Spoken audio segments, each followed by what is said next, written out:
Hello! So this video is called No More Slumpy Wumpy. Right, which is exactly what I'm doing here. Look at the way I sit. And now watch this. Oh my goodness. I have just grown about 3 or 4 inches. And this is what normally we look like. Slumping forward. You're closing up all the front body, the back body, all the muscles are becoming elongated and weak, and your gut's hanging out, and generally you've just got a bit of a sad spine or a banana back. So just by sitting up and rearranging your head on the top of your spine can make a huge difference. Let me face you here. Okay, so here's my pelvis. There we go. That's roughly what it looks like and what you look like as well.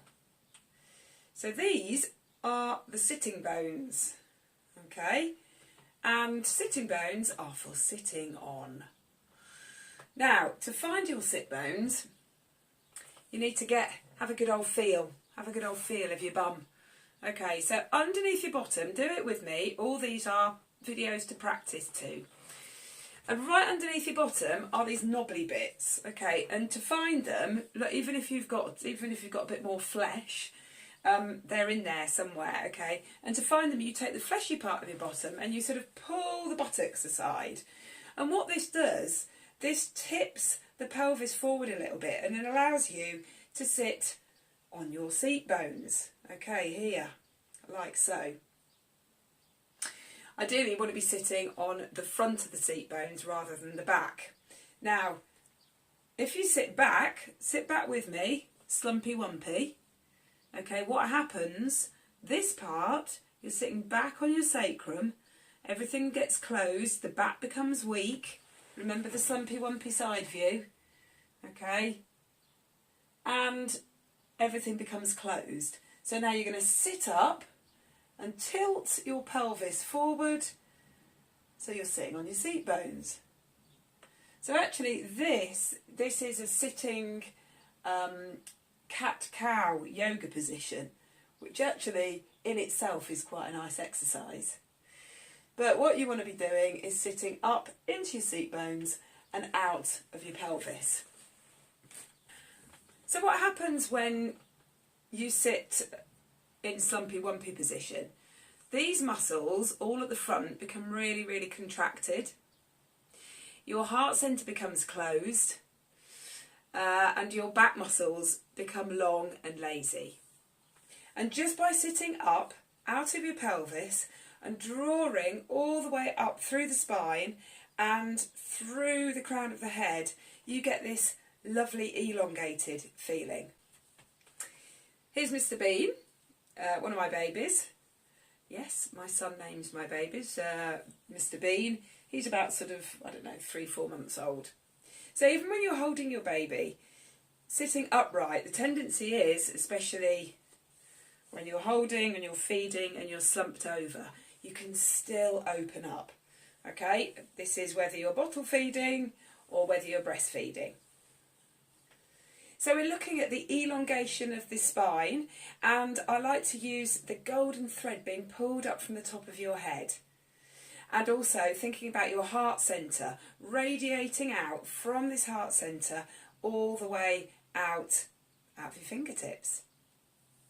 And by sitting upright, you're creating more space for your breath.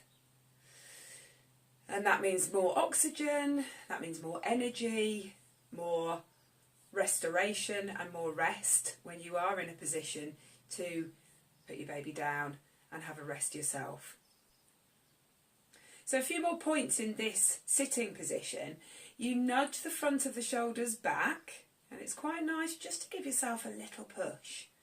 And it's only a tiny bit, that's all I'm asking, a tiny little bit. So even if you just slump forward a little bit and then open up, you'll see the difference.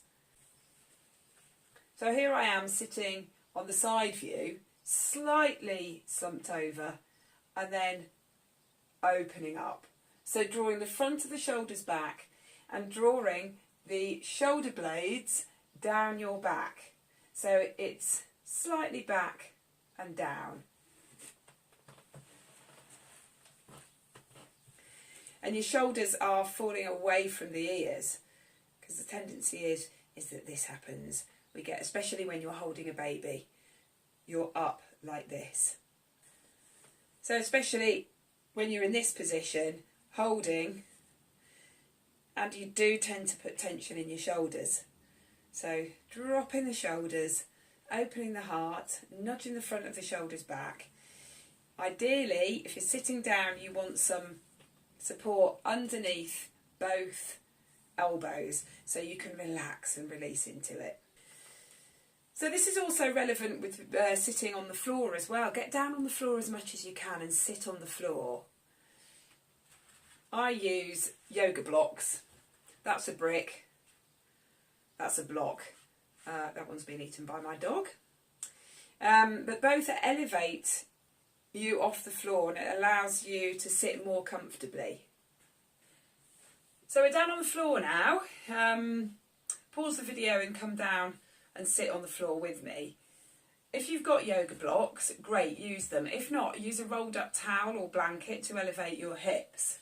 So the one I'm sitting on is the yoga block. If you're sitting cross-legged, use the long side in front of you. And even if this doesn't feel enough, you can use another one for elevation. And what this does is just drops the legs and the hips open. Just gives you a little bit of elevation. And therefore, my spine can get longer. So we've got that golden thread being pulled up from the top of your head. Nice relaxed face. Drop the shoulders down. Open the heart. Nudge the front of the shoulders back and down. And you're sitting, remember, it's sitting in those seat bones, those sit bones. So this is all relevant for everyday life as well, not just when you're sitting around.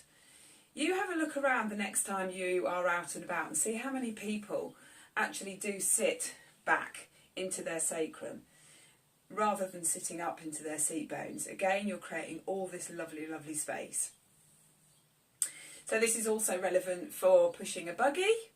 Okay, have a look at where your buggy is. Make sure that the handles aren't too high up. So you may be like this, or too far down where you're leaning forward.